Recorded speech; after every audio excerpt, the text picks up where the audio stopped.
আমাদের দাবি এবং আমরা অবশ্যই সেটা আদায় করে ছাড়বো, সেটা হচ্ছে সংস্কারের দাবি, সংবিধান সংস্কার পরিষদের দাবি, উচ্চ কক্ষের দাবি এবং নতুন বাংলাদেশের দাবি।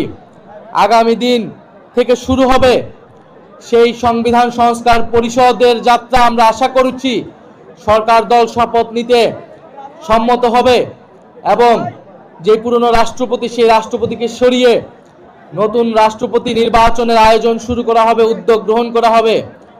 যদি এর কোনো ব্যত্যয় ঘটে, আপনারা সবই দেখছেন, সবই বুঝেন, সবই জানেন, কারা এর জন্য দায়ী, কারা বাধাগ্রস্ত তৈরি করবে, বাধা তৈরি করবে, আপনারা সেগুলো দেখবেন।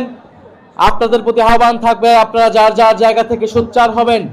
আমরা হ্যাঁর পক্ষে ভোট দিয়েছি দল মত নির্বিশেষে, ফলে সেই হ্যাঁকে কার্যকর করা এই সংসদের অন্যতম দায়িত্ব। সেই দায়িত্ব পালনের জন্য আমরা যাচ্ছি।